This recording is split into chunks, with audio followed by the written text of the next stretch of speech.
Hi, everyone. This is Mark Fidelman with Fanatics Media. Joining me is Jeff Bullas. Actually, he's joining me from the future, aren't you, Jeff? I am. Just don't let the rest of the Americans know that I'm actually living in the future already. So, anyone who wants to place a bet on a big horse race or lotto, okay, we can do some good deals. Okay, Pay him in advance, though. that's right.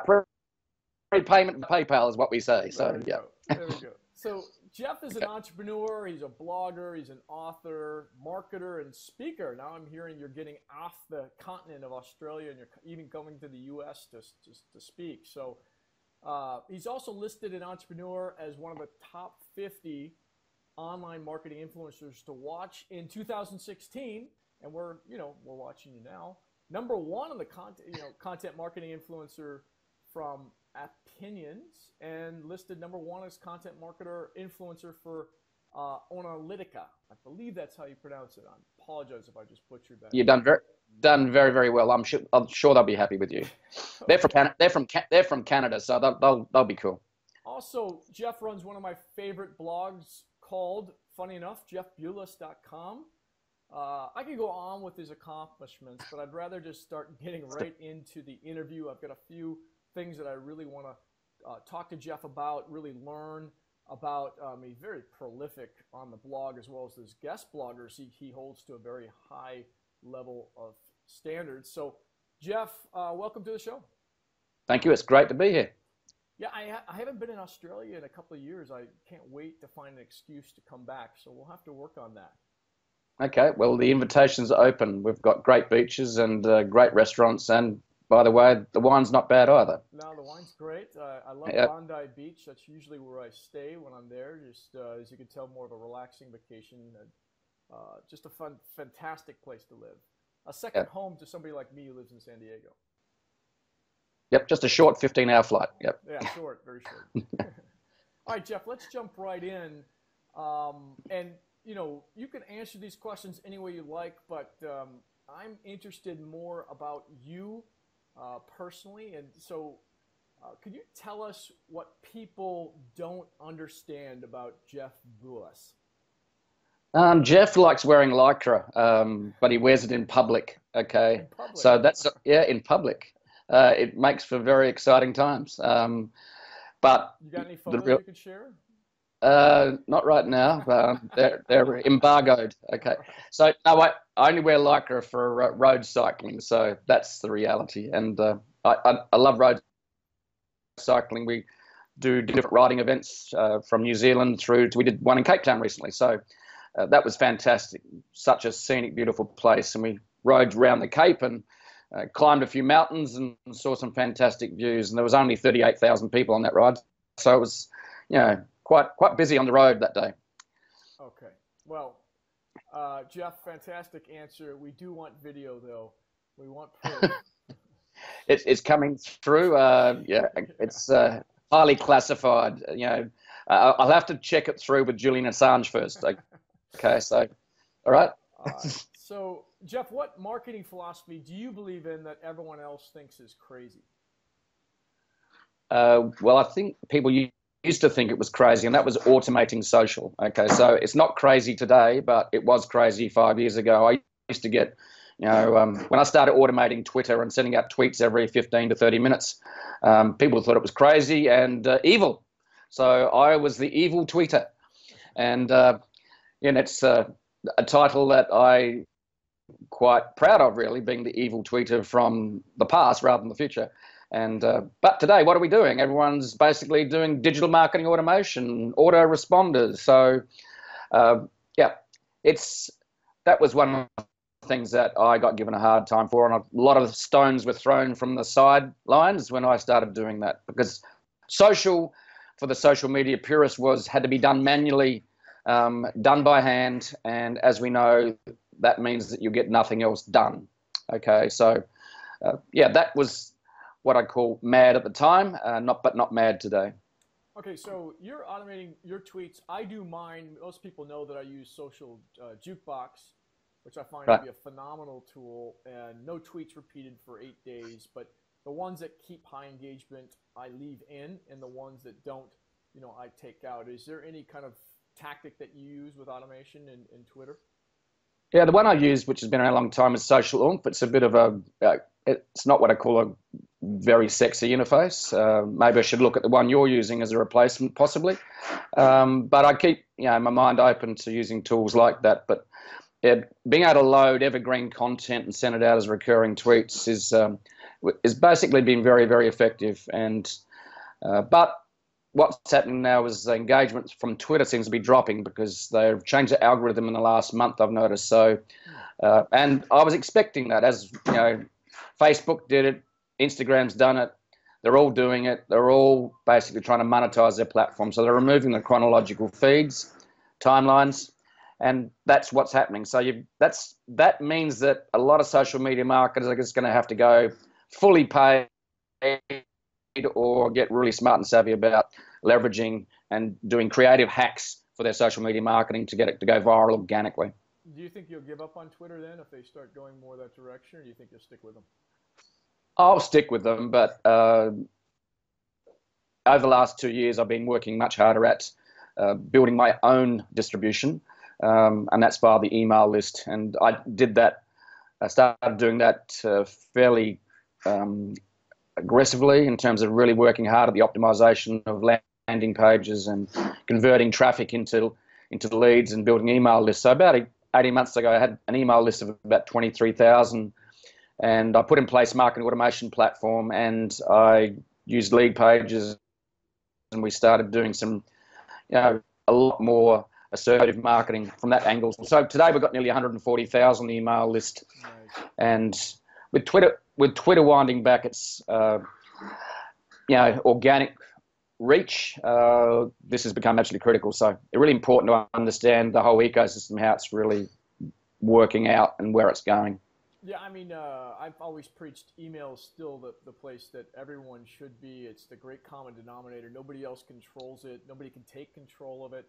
So I would listen to Jeff on this. Build your email list through your social channels. We use our social channels to funnel it to email, or right now we're building up our YouTube channel or YouTube. But YouTube's going to do the same thing. They're going to come up with their new social network. They're going to come up with ways of algorithmically diverting traffic elsewhere unless you're paying for it. So email is still the place to be. Yeah, absolutely. The money is definitely in the list, and it doesn't mean it's forever. There's some new tools that are coming out that allow people to reach people with Facebook Messenger. So I think you're going to have to be very careful about how that's done. Yeah. But of course, when one channel becomes less effective, the cool marketers going, okay, how can we do growth hacking some other way? So piggybacking on another network. And as we know, the likes of startups such as Airbnb hacked Craigslist with a technical hack, which allowed them to piggyback into Craigslist until they cut them off. By that time, they'd already done the damage and already actually got a lot of traffic. So, yeah, it's a fun time to be a marketer because the art and science is certainly an interesting place to be. Yeah, I mean, I couldn't agree more. I think, I don't know if you're looking at Facebook bots, but we're taking a look at that for some of our clients. See if we can do anything there. Because it shows right up in their notification, which is a great place to be with Facebook. Better than the feed. Yeah, that's right. So, that's right. So the feed basically becomes, low impact, and we're just, as we know, we're bombarded with a lot of content daily. I think the numbers I heard recently is everyone online is bombarded with 5,000 ads per day. So banner ads have got the click-through of a goldfish. So it's really, really interesting to actually work out how you can get that more cut-through, and that comes down to creativity and also comes down to science. So, a lot of work to be done, and it'll never stop. So you and I aren't going to sleep much for the next decade by the look of it, really, but yeah. At all. We got to figure out a way to retire. Are there, maybe through your future betting corporation we're going to form? Maybe that's what we'll do. That's actually futurebetting.com.au. All right. You brought up hacks and growth hacks, and we love hacks. We talk about them all the time. Are there any marketing hacks that you've developed that you're particularly proud of? Well, the Twitter hack was one that worked for me. So that produced actually about 20% of my traffic for 5 years. Wow. So, and then the backside of that hack was that then people linked to my blog. That built up my whole search engine optimization, and effectively 55% of my traffic now comes from organic search. So we're in the middle of hacking SEO much more, and also optimizing organic traffic as well. So we're in the middle of an SEO hackathon in terms of looking at how we can actually make SEO much more effective for the blog. It's very, very good at the moment, but we're leaving some money and traffic on the table with pages that could rank better. So I've done one recent little hack which is quite fun. That was using Instagram profile to put a link through to a landing page instead of my profile or my blog. So, because as you know, you're not allowed to embed, or links don't work within the Instagram post. So the only link you've got is your profile link. Correct. So in the last month, I've changed that to a landing page where you can actually download my 101 Plus Traffics Tips ebook for free. So, and Instagram's not a big generator of traffic. It's great for awareness, but it's produced several hundred opt-ins. So, you know, I'm happy with that. I mean, you're producing a lot of content. I mean, like prolific. So, do you have a team behind you, or are you doing this all yourself? I mean, how are you getting it all done? I did it all myself initially. So, and I was getting up at 4:30 a.m. for 4 years as I built my blog before I took up my day job. And that's when I created my content. And then the blog sort of got bigger and bigger, and I started getting asked to speak in different countries around the world on social media and digital marketing. And I started taking leave without pay from my day job at a digital agency, and they sort of said to me, Jeff, you're not really interested in what we're doing. We'll cut you down to 3 days. And they said, we'll cut you down to 1 day. And I said, so I sort of got myself slowly fired. So it was like a slow burning firing process. So, but what happened was the blog is now quite a big revenue earner, and it's become a serious business. So it's moved from a passion project to a proper, serious online business, which allows me to, you know, travel a bit and have what I call a lifestyle business that doesn't constrain me geographically. Yeah. So, so I did a lot of writing myself, and then I went, this is going to kill me if I keep doing this for the next decade. So I sort of opened up a few guest post slots, and that's great because I think guest bloggers actually add another voice or another angle to what you're doing. And we set sort of a, you know, writing standard that we needed for guest posts. You know, it had to be 1,000+ words. They had to include images and screenshots. They had to be educational. So, you know, the blog is still very much about digital marketing mastery, and that's where we've sort of moved into rather than just being purely social media, because I think if you get stuck just in the social media space, you're only getting part of the story as a marketer, and I think that's really important. And a lot of social media marketers and content marketers, I think, get trapped in the vanity metrics of sharing and traffic and engagement, and they forget about that most important last piece, and it's called conversion, which means, you know, you're actually getting a real return as people, you know, join your list, and then you actually can offer something of real value that changes their lives and their businesses. So, yeah, I did it relentlessly for so long, and it was great because I learned so much, because when you write, you've got to research, and it keeps you on top of your game. So I still write regularly. It's just not every day. So, yeah. Okay, so it's not just you. There's other people involved now, but I mean, it's also the ebooks and all the graphics. And is it a virtual team? Do you have Yeah, it's a virtual team. So I create some myself when I feel like it's a bit of fun. So, but I have a blogging editor. He basically schedules and optimizes all the posts before publishing. So he's one of my virtual team.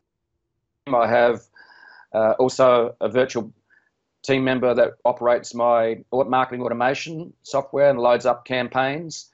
I operate more on a strategic level now. Then I've got a copywriter that writes copy for my email sequences.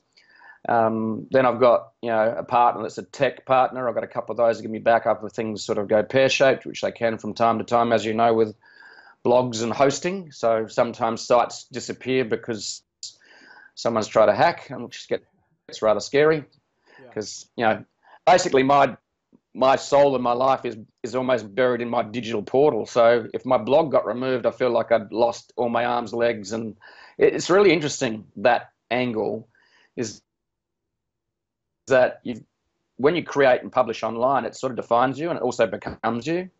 And that's been a very interesting insight as I grew the blog. So it's almost like Jeff lives on the internet as well as lives in real life, and my creation is my blog, effectively. Yeah, I mean, it's do great art, right? And if your art is your blog, which I happen to agree it is. I mean, especially, and I meant to ask you this, push you a little bit deeper here. It's the level of detail, I think, that differentiates you. You get really detailed and it's accurate. I'm a practitioner. You've been a practitioner. You probably still are a practitioner, even at the strategic level. Yep. It's really accurate. Some of the steps you take are even deeper than the ones we take, and we've made a lot of mistakes and have to keep recreating our processes. But so who's doing the research on this stuff? Well, what we do on the editing side is I ask them to submit the article, and sometimes you send it back 3 or 4 times for review. Sometimes they still just don't come up to the standard. I want people that actually can tell stories. I want people that can write simply. I think the real genius is actually crafting, is taking complexity and making it simple. Yeah. Not mean dumbing it down. And distilling complexity into simplicity is really a challenge. And that requires wordsmithing. It requires short sentences. And I'm a big one for keeping it simple. And one of the inspirations for that is a book by Stephen King. And he wrote a non-fiction book in 1997. And the title for that is On Writing. Yeah. And it's a 300-page book. It's just, if anyone has an inkling or loves a bit of writing or wants to get better at it, go and buy that book today. It's 100 pages on his passion for writing and where he came from and his background, and that's an insightful piece in its own. And then the next 200 pages are his toolbox for writing, and pretty cool. I'd recommend anyone get that. And that has inspired me to continue to hone my writing, because when I started, my writing was, let's just sum it up in one word, a short word, crap. So I had to get better. And as we know, the standard of writing and content is incredible today. You only have to look at some other blogs like, Neil Patel. You only have to look at Social Media Examiner. You have to look at Copy Blogger. Have a look at, Canva's blog posts. Buffers. Wow, it's just the content out there today is just fantastic and creative. Like, it's the angles people take on growth hacking and how to get traffic and how to improve search engines and how to do social. It's really just fascinating. So keeping on top of that all means that you've got to keep reading a lot. And as Stephen King said, if you want to write a lot, you've got to read a lot. There is no other way. Yeah, I have to double down on that recommendation. I read that book a long time ago and was fascinated by his approach to writing and his perspective on writing. I mean, he really looks at it as his books as time machines. And he basically says that, hey, if you want to talk to people from the past or from, update them from the past, then just write a book, because, he's sitting there writing, and that's actually happening in his real time, and he's talking to you through his book. I mean, it's just fascinating, all the insights that he has that you don't think of as a writer, but it's all true. And one of the best writers, fiction writers ever. I mean, he's prolific too, but if you read one of his stories, if my wife's not into horror, so she won't read it, but if you read his stories, you are just captured by his imagination, his storytelling. It's phenomenal, whether you're a nonfiction or fiction writer. Absolutely, and and your point about you're taking people back to the past or into the future. In other words, it's a time capsule, and you are taking people with you. And one thing that's really become embedded as part of what I do in communication now is the art of storytelling, and I'm continuing to work hard at that, whether it's a keynote or whether it's a blog post. People want to hear a story, because the really interesting thing is everyone can argue with the facts, but they can't argue with your story. Yeah, that's a great point. Jeff, I want to move us into content marketing. You talk a lot about content marketing. Can you share with us one campaign that you've done or witnessed that you're particularly proud of, or you're just like, wow, they really knocked the ball out of the park on this one? To use a U.S. expression, I apologize. Yeah, I think Red Bull are one of the most incredible proponents of that. They, the one where the man jumped from the edge of space. Yeah. They captured that, and that was the way that was done was very, very cool. Of course, that's a big budget content marketing piece. On top of that, then, is we see the likes of Lego even getting the content marketing via traditional media, via the movies.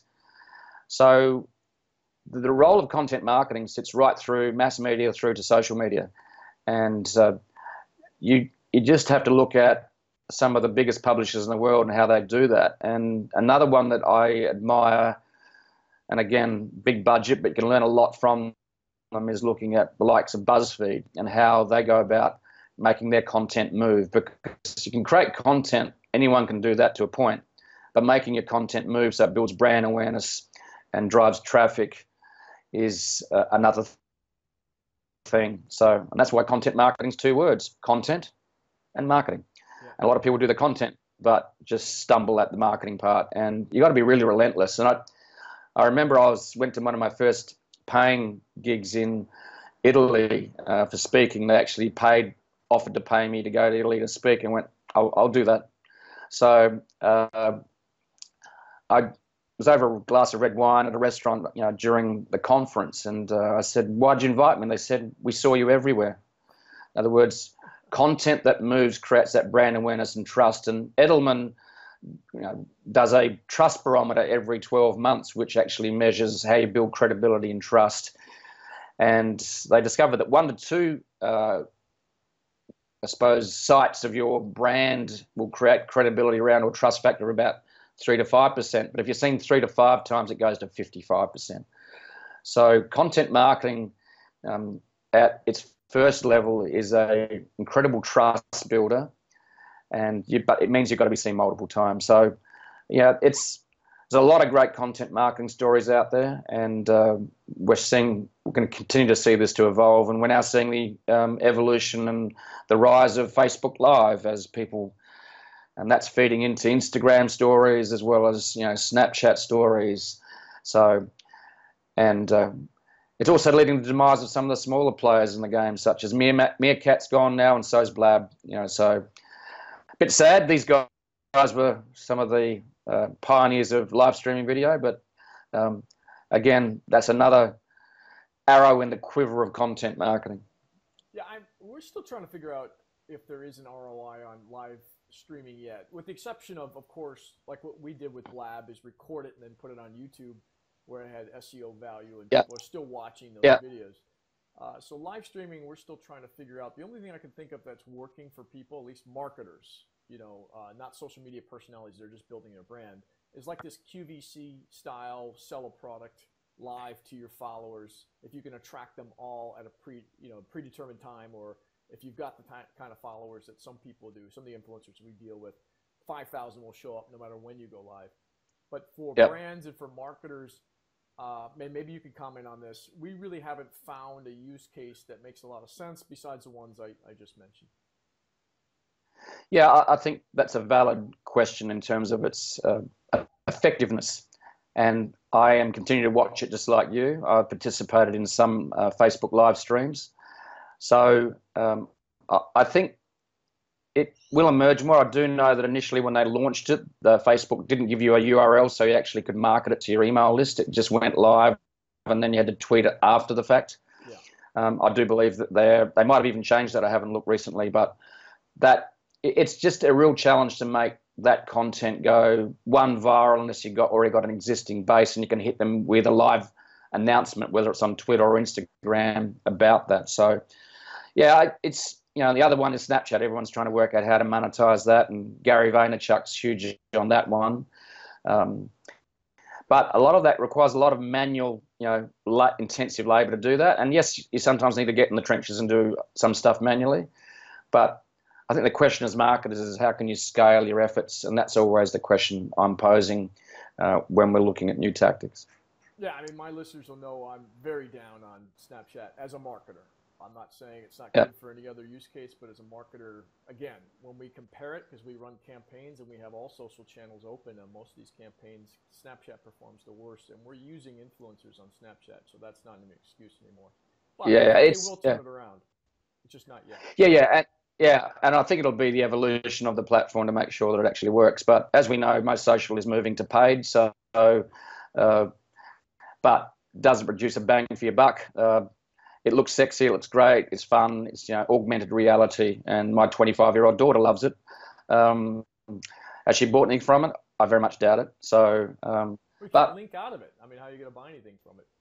I mean, that's right. So it's got to be, it's got to say, go to this URL, and who's going to do that really in terms of any level of optimization? So, it's to be watched, but maybe not to be focused on. I think if you're a serious, get a real return sort of marketer guy. There's better channels. I mean, absolutely. There is. And you can put the same content, not in the same format, but you can put the same content on other channels and have a much higher ROI. Yeah, I think. Yeah. Oh, I was going to say the only excuse I've heard from marketers that kind of resonates with me is they trust that Snapchat will get it right eventually, so that's why they're investing in building an audience now. And I think it's a valid argument if you want to have faith in that in Snapchat. Yeah, I think building an audience before you need them is a valid tactic, and that's what I did with Twitter. I actually built an audience on Twitter, and I said, this audience will be useful down the track in terms of maybe monetizing.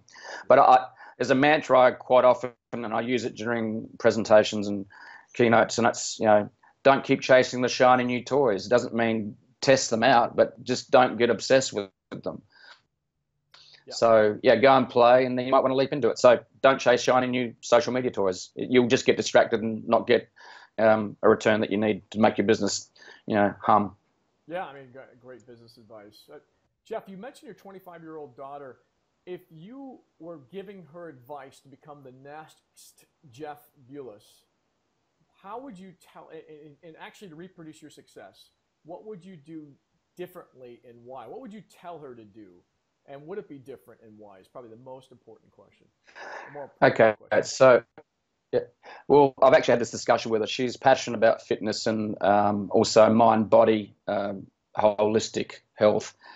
So she's just finishing a nursing degree, and she goes to gym regularly and keeps really, really fit. And so she said to Dad, look, we're looking at maybe starting a blog. So I would build a blog, but from day one, I would make sure that I'm converting visitors into email, building my email list. I didn't do that from day one when I started. I would work on creating really, really attractive offers and I would be building, my social channels out. I'd also optimize my blog from day one so it ranks well, or will rank well for search engines down the track, because as we know, a lot of people don't want to get a return straight away. They want to get a return straight away, so they're going, this didn't work in 24 hours, so I'm not going to keep doing it. Organic traffic, building a list is a medium to long-term game. So, but I think she could monetize quite quickly if she did that as well, as create digital products sooner rather than later. My blog was a passion project when I started, so I wasn't too hung up on monetizing. It was more my sandpit where I was playing and having fun, and it still is, but I realized that getting a real return was important. So essentially I would get her to build an email list fast, create organic search, and offer digital training products in her niche that would monetize it very shortly after launching. So that's what I'd recommend, and that is some of the things I didn't do soon enough, but who's counting? Well, I mean, you were learning along the way, as all of us are, right? I mean, we're still learning. Yeah. Oh, I mean, this was totally like when social media started to reach critical mass in 2007, 2008. Everyone's trying to work out what to do with it, what to do with these beasts, that were growing at exponential rates. The network effects of Facebook and Twitter, and then upturned Instagram, and then Pinterest, and so we're all just trying to work out how to make these work as marketers, and how to create businesses and lifestyles around them as well that tapped into, your passion, your expertise. So yeah, we're still working on it, and we still will be. This is an incredibly fast changing space. Yeah, I mean it is, and it kind of brings up a good segue anyway to my next question. Is you would give her advice about starting a blog. Now, do you think blogging is going to die off and be replaced by video, or do you feel like blogging is just going to continue to grow as it has? I think the Google trends I saw on blogging is that since 2009, it's actually been in slow decline. So I don't think blogs are what I call boom time, trends, but having your own portal or hub on the web that you own is absolutely essential. Because as we know, social networks can come and they can go. You only have to look at MySpace, you only have to look at Blab and Meerkat recently. So is Facebook going to be with us for a long time? Possibly. Will it be forever? Maybe not. So building on rented land I find a dangerous place to be. And, for me it's a hub and hub model where you actually create your content here, your primary content, and then distribute it onto the social networks, whether that's organic or whether that's paid. I don't see that changing. I have no evidence that shows that I should be giving up a blog or not starting one. Maybe the term blog is the wrong word. Maybe we should call it our digital platform.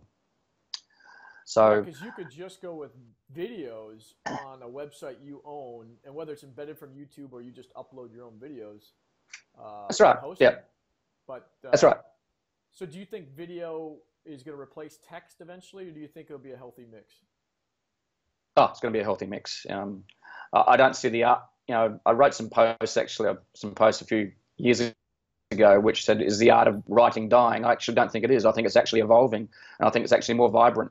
And I've just done some product launches with one of the top copywriters, Ray Edwards, and the thirst for writing great copy is there. It's like the number of my audience that wanted to learn how to write good copy was astounding. I was really surprised. And the written word's not going away anytime soon, so it's not going to be run over by a Snapchat or by video. They're going to work in what I call peaceful but highly strict. Well, they're going to work in coexistence, and it's going to bounce around. And in the mix goes live video or live streaming, which was looked at as well. So it's not going to go away anytime soon. It's just like everyone's been predicting the death of email. So you could be watching this for a long time if you wanted to give it up now. So, yeah.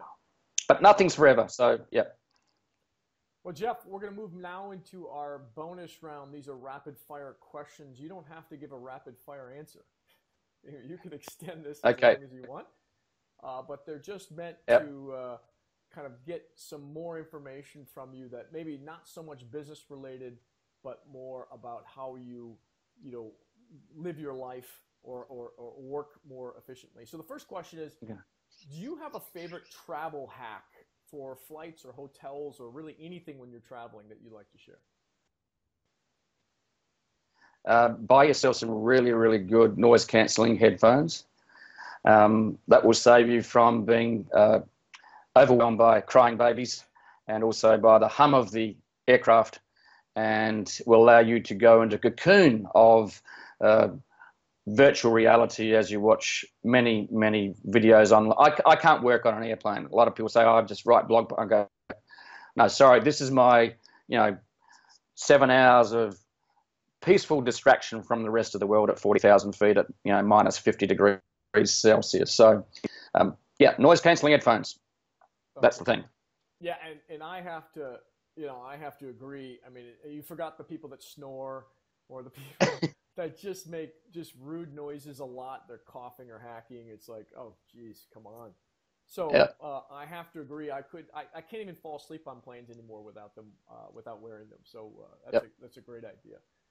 So Jeff, what's the best business lesson that you've learned from a movie or a book that you like to share with people? Best lesson from a book. You shared one from Stephen King's book already. Yeah, I don't know if there's another one there. best lesson from a book. Okay, so there's a book by one of a real estate mogul in the US, and just remember his name, but it's called The One Thing. So this is a book that I found really good because it's about productivity as an entrepreneur and as a business person.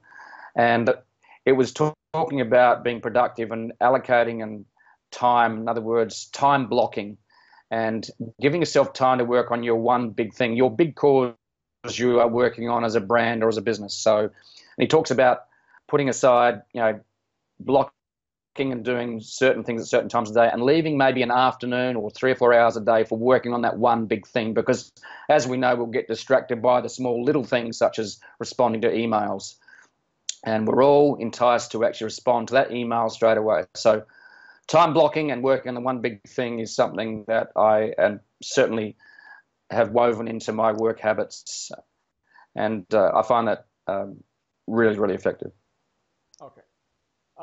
Next question. If you had someone following you around all of the time, what would you have them do for you?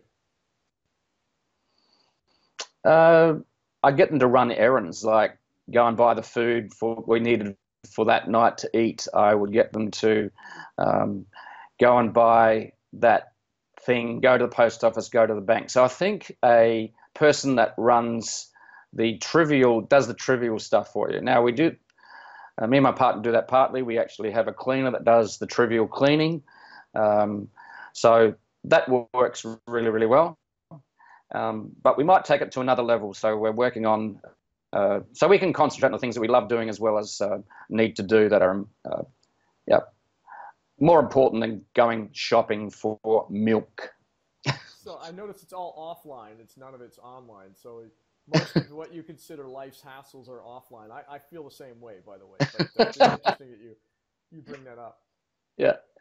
All right. Last question. If you could combine 3 marketers, dead or alive, into one super marketer, who would they be and why? Okay. That's a tough question. So let me sort of have a furrowed brow. We will edit this. Okay, right. So who would be marketers? Jay Abrams is a pretty cool, effective marketer. So that's one. Another marketer would maybe be that's pretty switched on is Danny Inney. Okay, he's quite shy sort of guy, but got a very sharp brain. And who else? Then on the creative copywriting side, it would be the guy from Copy Blogger. What's his name? Yeah. I know his name, and I just slipped by. We'll just add it. Yeah. Okay. So they're the 3. A little bit of art, a little bit of science, and it's a combination of those 3. It could be quite ugly, really, but it might work. I would place bets on that supermarketer. I would have said something like P.T. Barnum. I'd throw a little P.T. Barnum in there. That's just me. Okay. A little showmanship. Okay. But that's me. Well, this is one actually we can throw in as our wild card bonus. Sure. My Life in Advertising and Scientific Advertising by Claude C. Hopkins. He was doing scientific advertising in 1920. Wow. Okay. That's my bonus tip for the day. Okay, that was free. Okay. We could throw him in, absolutely. Jeff, it's been an absolute pleasure. I learned a lot from this video and podcast, and I know everybody else watching will. So really appreciate your time, and it's good to talk to you from the future. It's been a blast, and good luck for tomorrow. Yeah. Okay. Thanks. Okay. Jeff. Okay.